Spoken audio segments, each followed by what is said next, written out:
Growing up in Cornwall in the 1970s, I witnessed the end of its era as an industrial region. As I recall, the tin mining industry had shrunk to only a few working mines. However, ECLP, as it was known then, still produced large amounts of high-quality kaolin and employed many local people. More importantly, numerous local factories and works ensured that towns such as St Austell near my home remained hubs of thriving economic activity. It still surprises me how rapidly these communities dissolved following the removal of major industry. By the mid-1980s, towns like St Austell were defined by mass unemployment and all the attendant social problems: broken homes, petty crime and substance abuse. What exactly is the legacy of centuries of industrial activity? I began this essay with a brief story of growing up near St Austell to illustrate several points. Firstly, it's important to highlight the lack of investment in communities of workers who generated vast amounts of wealth for a small number of industrialists and financiers. Secondly, I want to stress that this story is not only about Cornwall. It is a story shared by every community in the UK that has faced deindustrialisation. In my case, I managed to find work in various service industries and first left Cornwall as a young teenager. I'm not exaggerating when I say that for many young men leaving school in the mid-80s, the only options were the army or, via drug dealing, prison. But where did all the money go? Keep this simple question in mind. I believe that any political movement focusing on redressing the excesses of financial extortion in the UK will resonate with the vast majority of people. During the financial crash of 2008, I was working as a freelance researcher, though I remained close to many of my former colleagues at the BBC.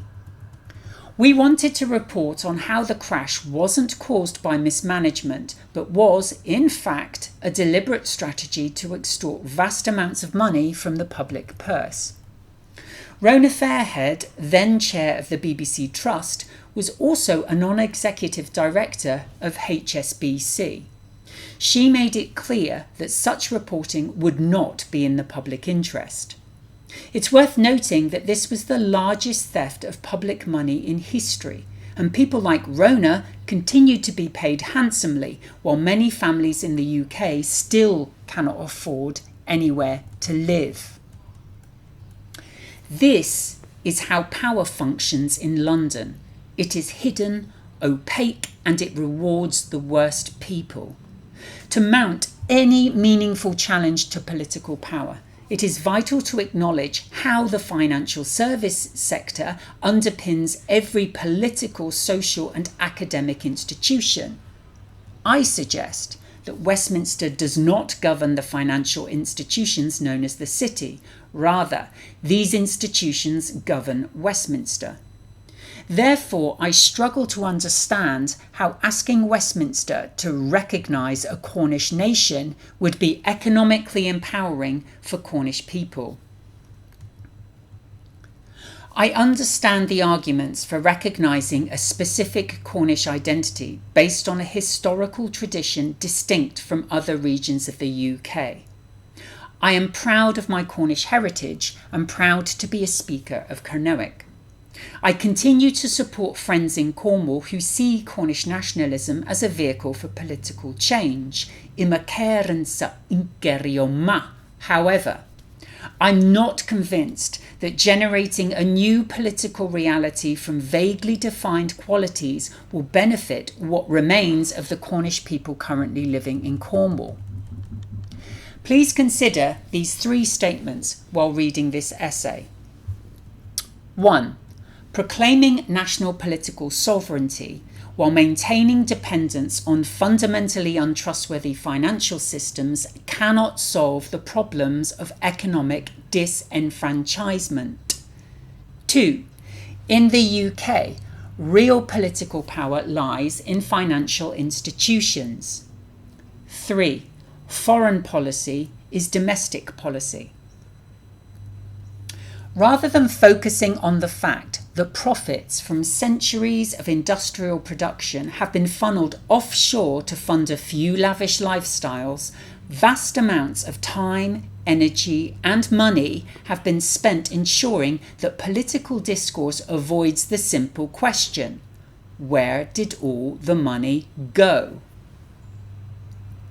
Last November, I attended an evening at the Penryn University campus which explored ways in which Agan Yaith, our language, could be used in political activism. There was a charming young chap who advocated borrowing, or appropriating, elements of Maori whakapapa, the links between Maori and land, and applying them to kernewek activism. Many Maori people I know would not be happy with this misappropriation. Some Maori activists might think it acceptable. Regardless, I spoke with the presenter and he said it was important to highlight a kernewek connection to the land, which he called awen. I thought it sounded quite Tulian, the Tool Society being an esoteric occult group affiliated with the German Volkisch movement that gave rise to Nazi ideology, and he laughingly agreed that it sounded a bit fash. To be clear, I am not claiming this man was consciously promoting Nazi ideology, but I want to illustrate how complicated discourse around national identity becomes when the focus shifts from the impacts of economic exploitation to ideas of an organic community united by shared culture, language, and hardship. For Cornish nationalism to serve my people as a vehicle for political change, one must accept that my family from the Trelander estate in Truro shares a political goal with, say, the Boscawen family. We're both Cornish families, right? Therefore, according to the logic of our friend at Penryn College, we all share a spiritual connection to Cornish land and unique qualities of Cornishness, distinguishing us from everyone else in the UK. That does not sound like participatory politics to me. It sounds like Lord of the Rings style feudalism. My politics are not informed by my kernewek identity. They are diametrically opposed to everything the Boscawen family represents, regardless of whether we identify as Kernewek, English, or British. My family, like many others, has had to navigate the economic turmoil of deindustrialisation and its resulting social issues. The Boscawens, by contrast, have profited from exploiting cheap labour in mining operations and, no doubt, from savvy financial investments in imperial markets.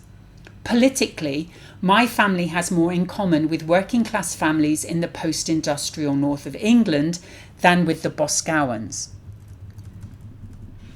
I'm somewhat confused by the need to be recognised as the UK's fifth nation, particularly in light of Councillor Cole's statement that standing up for Cornwall is what this bill is all about. The leader of the council has made it clear that he is committed to securing meaningful devolution, whilst also protecting the integrity of our Celtic nation as a political unit. I believe he is right in doing this. We have 1,000 years of history and a myriad of reasons, cultural, economic, environmental, linguistic, social, as to why we need to stand together and maintain our unity in pushing for that meaningful and bespoke settlement for Cornwall. This suggests to me that obtaining political recognition as a Celtic nation is ultimately about securing meaningful devolution. Presumably, a more autonomous Cornwall would function similarly to Wales, but on a much smaller scale. So let's look at the Wales Economic and Fiscal Report from 2024 to assess how Welsh devolution between 1998 and 2011 affected the Welsh economy.